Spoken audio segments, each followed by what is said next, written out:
problem is you don't get the benefits of being in the cloud. You've taken on all of the costs associated with it, but you haven't modernized your application, you haven't modernized your usage of it to make it efficient.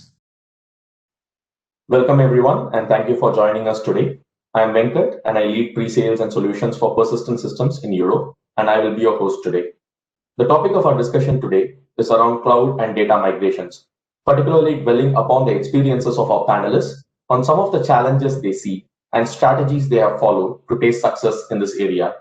Today, I am joined by Stephen Jones, Global CTO and Head of Architecture of Kantar Media, Philip Reith, Principal Solution Specialist of Azure in Microsoft, and Sameer Dixit, GM, Data Analytics and AI, Persistent Systems, and also the Director of Capiot Software.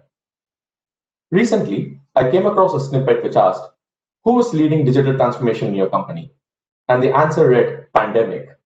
We are living in times where everyone are adopting to newer ways of working and adopting to newer technologies faster than ever before. I'm sure everyone would agree that pandemic has ushered in a new era, a cultural change to the way even the traditional functions of organizations look at embracing technologies. We are speaking to a bank exec recently, and he shared something very interesting. That about a year back, if someone would have told him that 10% of his bank staff can work remotely, he would have laughed at them.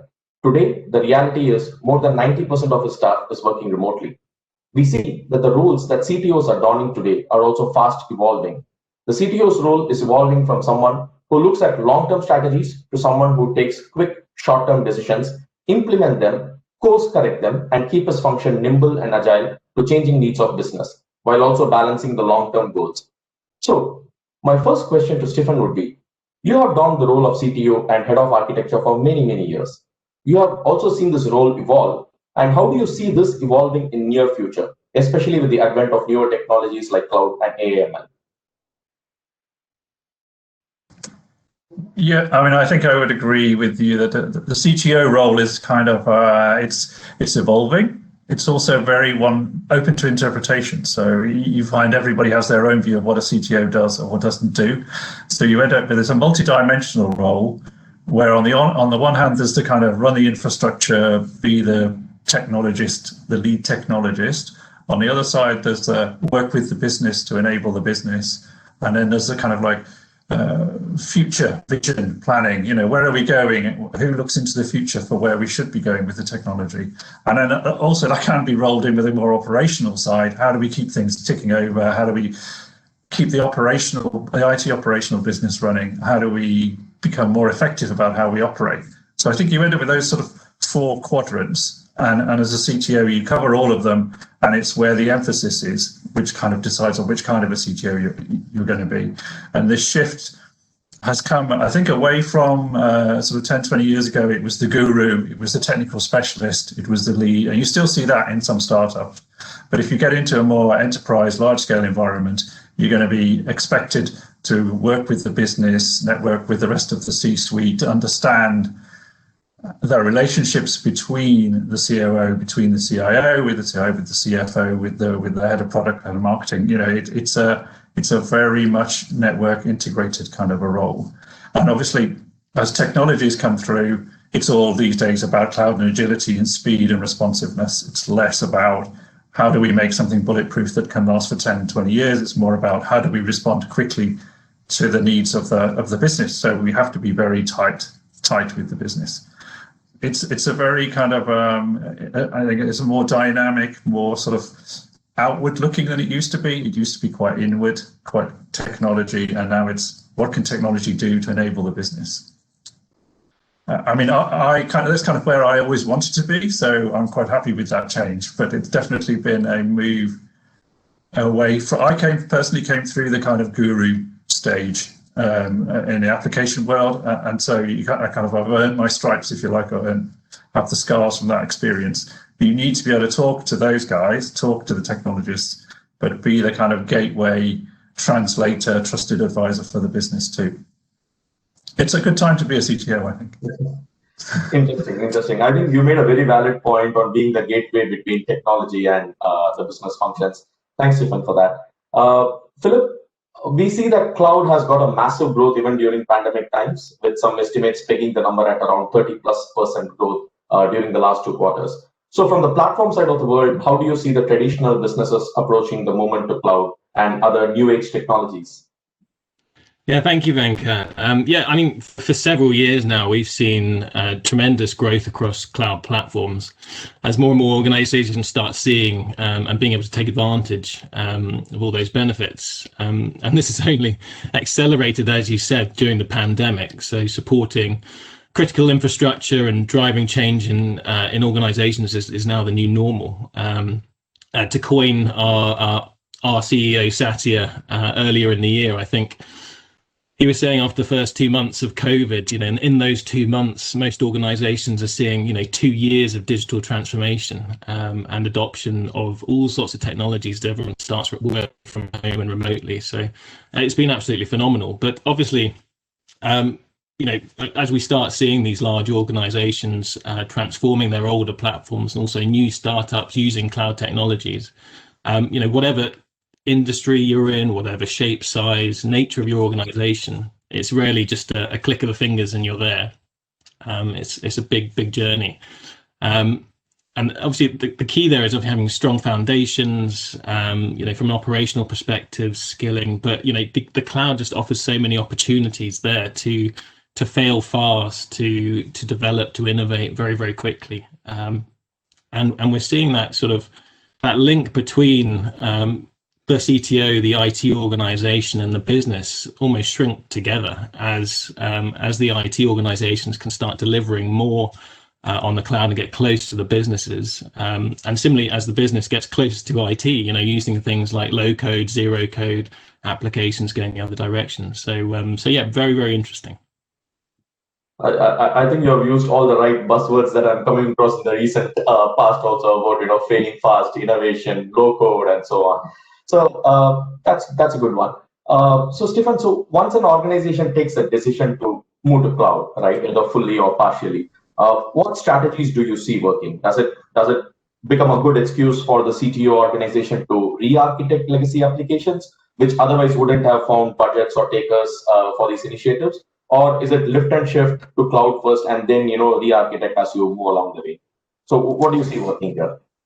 Yeah, it is it is definitely used as a kind of it's a convenient place to put a marker down. We're going to renew the application estate. We're moving into the cloud. That means we're going to touch everything in our estate. So as we touch it, we should be deciding, do we want to keep it or not? Does it still have a role in the future? Do we want to move it, or is now the time to get rid of it? So there is a good sort of excuse for a spring clean, if you like, of your estate, get rid of some of your redundancy in your portfolio. And that is a lot of what we do. I mean, it's great to have Phil on the call, because Phil and I are working hand in hand with this at the moment. So the journey really has been, initially there was, let's get in the cloud. The cloud's wonderful. The cloud's the future. Let's get in the cloud. We'll take what we've got, we'll virtualize it, or we'll stick it in containers and we'll run it in the cloud. And we can do that. That's very, the technology is there, the skills are there to do it. But the problem is you don't get the benefits of being in the cloud. You've taken on all of the costs associated with it, but you haven't modernized your application, you haven't modernized your usage of it to make it efficient. And so there's been an education part for our guys. If you're used to running your stuff on a server in a data center, suddenly you're in the cloud. You've got to run it in a different way, and you've got to manage it in a different way to really make the best of it. So I think some of our early pieces weren't cost effective. I know that kind of started to generate a little bit of a negative feeling towards the cloud, but then we've got better at working with Microsoft and partners. We've got better at understanding how we need to modernize as we move to the cloud, and then the business case looks great, and then everybody gets excited. So I think we had a little bit of a sort of stutter, not a change of direction, a sort of stutter, and then kind of, okay, this is why this wasn't working, and this is what we need to do to take it on. So the strategy that we operate is cloud first and cloud. We have a target to get all of our infrastructure running in the cloud. I think there are implications for operations and IT operations, and I think we're still kind of working through those, and we're working on a kind of education strand so that as we build new applications and new things, that we make sure that they're architected for the cloud. So then we draw on our knowledge and our expertise, but also partners. So, Phil's guys and others, how do we do this? What's best practice now? Recognize that we can't do it ourselves. We do need some support. So it is changing. It is a journey, but the goal for us is everything to be in the cloud. That's definitely where we go. Thank you. Thanks, Stephen. So, Philip, cloud could be an uncharted territory for some of these enterprises outside CTO office. I'm talking about, like, finance in terms of recognizing and forecasting cost, security operations teams in terms of expanding the scope to monitor data risks. So how do you, from the product side, right, take them along the journey, be it in the sales process or in the adoption process? So do you see teams outside CTO office also getting involved in your discussions? And what are the top concerns and questions that you face? A big cultural change, a huge learning curve for new technology, and it's incredibly important to have all areas of the organization involved, from finance, security, all across the board. And taking or supporting a company on this journey is what Microsoft call enablement. It's a core pillar for success. So gaining, as Stephen mentioned, the right skills, getting the right enablement activity levels is essential. All the learning, experience, certification, and joining things like hackathons to get that hands-on experience of actually how to do things. And this isn't just limited to the IT teams. We're seeing project managers and people leading into the business as that gap closes as well. And in terms of challenges and concerns, I would say certainly, 5 years ago, every start and every end of conversation was security. Moving into the cloud, that was the biggest concern. But now in organizations, I think there's a big appreciation that actually moving to cloud and security posture in the cloud actually is a big improvement to a lot of organizations on premise. So while it's still a very strong subject and something that definitely needs to be addressed around everything, it's more, we find, around the moves internally, so finance teams moving from the likes of capital expenditure to operational expenditure, and those general culture changes, making sure that all standards are adhered to, regulation controls are maintained, along those lines. Yeah, so very interesting here. And so these days, especially in terms of cloud, it's not about whether we want to go or not. Everybody is convinced they have to go. But the biggest challenge we see, or people being concerned, is mostly in terms of the ROI on the current investment. So migration becomes very key. So how do you make the most of what you already have, and how do you migrate that with a minimal effort and minimal disruptions to the cloud? That's one thing.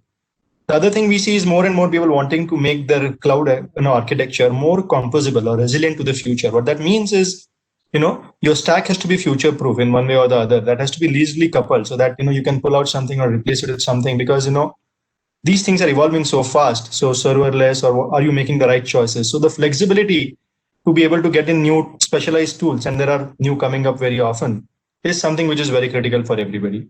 The other thing which we see is people want an integrated pane of view, in the sense that you could use multiple clouds. So multiple clouds is a reality. And there are different functions which each of these clouds, provide. But, having a single pane of view in terms of your cost, your health, your logging, everything across all of them in one place is something that we see most people wanting to be, wanting in their respective environments.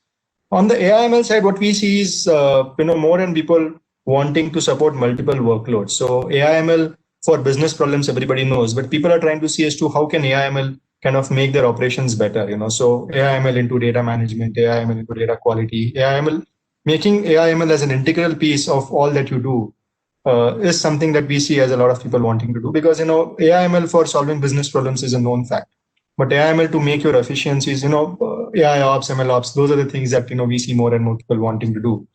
And one thing which I realize is machine learning is out to remain here and grow, but a lot of people are not thinking a lot about consumption of machine learning. I think that is a key area. So cloud or no cloud or anything, machine learning definitely, cloud has accelerated the use of machine learning use cases, but the consumption of machine learning is something that more and more people have to kind of start understanding better and giving more thought to it, because that has to come into your business processes, and the way you expose this and the way you make your processes more efficient or knowledgeable or whatever you want to make with ML is something that people have to think about.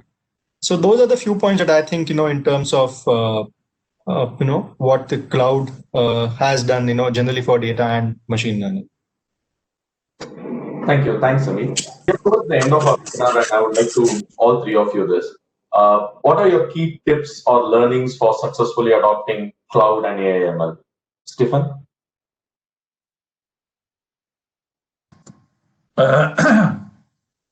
I would say I'd echo Phil's comments. It's a culture change. It's a mindset move, and it's got to involve everybody. So don't make it purely a technology play. I think we need to bring everybody together because it affects everybody and changes everybody's way of working. I think AI and ML, it's similarly in some ways the shift from a more predictable project, if you like, that you can scope to something that's a little bit more, you need to do this exploration, discovery. Can I solve this problem with AI and ML? And then what will that look like if I do manage to solve it? I think the work we've had to do a little bit is in educating some people around the fact that you don't know on day one. If I wanted to roll out a desktop to the user base, well, I can tell you how many desktops, how many locations, and I can make a good estimate of what that will cost me to do. When it's an AI and ML, we can't even tell you what accuracy you're going to get in the answer to build the business case. So the business case has got to be structured a bit differently. So there's definitely an education piece there. I think personally, my experience, we're well on the way with cloud. We're still in the early stages with AI and ML on that education piece. Okay. Philip? Yes, and yeah, to echo Stephen's points earlier in terms of the culture change is incredibly important. But one of the key things to mention is just that the barrier to entry for cloud is so low. So one of the key takeaways I would say for anyone is get out there and start using it. What we've managed to do with the cloud is bring that price point right down, so there's no big, huge investments up front to try services and fail fast. So really want to talk about that. But and again, a key part of being able to do this is that big culture change, and that needs to be driven from the leadership down. So enabling, giving teams time and space to innovate and use AI and ML services, and just see where those can take the teams. I mean, I can echo that. It's very easy now to run a proof of concept. It's very easy to throw something up in the cloud, test your hypothesis, and turn a decision around quickly. But I mean, I can remember trying to do that. Proof of concept. Well, I've got to buy some physical service to run it on. Well, no, you don't anymore. You just tick a box and take some from the subscription. That flexibility and that agility is an important change for us. So from a perspective of what we see, so culture and all that is right. There are 3 or 4 things that that I would recommend, as the quick tips. One is think about the non-functional requirements. So all these POCs and all that, they work well, but getting them in production, unless you have thought about common services like lineage, cataloging, provisioning, or security and governance, right? Authentication, privacy, role-based access, or even health and monitoring for that matter, right? Because there's this philosophy that cloud is low cost and all that stuff, but it is low cost only if you're able to manage it well. So having a good control in terms of how much you're using, where are you using, are you able to predict efficiently? So all these non-functional requirements, I think play an equally important role, for adoption. You could get started initially very fast, as as both of you mentioned, culture change, quick POCs, but you have to give thought to all these things, because very fast it becomes an ever-consuming thing. Everything becomes cloud, and then you land up in this swamp of you don't know what data is where, and it just becomes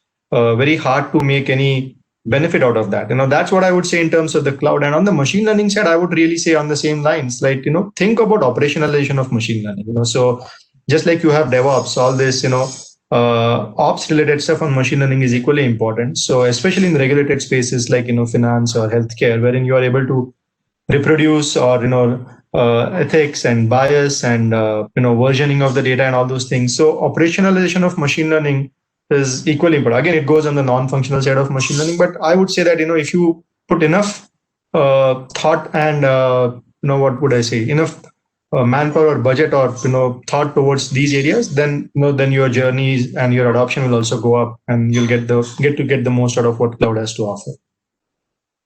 That's what I would say. Right. I'll probably make a final point on that. It's been our experience with data and the availability of data. Once it's in the cloud, it's available across the enterprise. So when we want to do machine learning tasks, it's very easy to make a data set available, a training set available for it. Or if I want to share data with a partner, it's very easy. I just share it. We've done a piece recently, and we had a guy who was saying, well, how do I, where's my FTP to transfer them? And we're saying, you don't do it anymore. We just provide you access. We don't need to transfer data. We just provide you access. And that sort of ubiquity, availability of data is changing some of the way that we work too, I'd say. And that's a cloud. We're talking a lot about the processing, but the cloud sort of sharing aspect has become more important to us. Interesting. So we are almost towards the end of the webinar, and thank you all for joining. It was really insightful, a lot of good takeaways for us also. Please reach out to any of us if you have any further questions for those who are watching this offline. And I would like to thank our speakers, Stephen, Philip, and Sameer for taking time out of their busy schedule and doing this webinar with us. Thank you. Thanks a lot.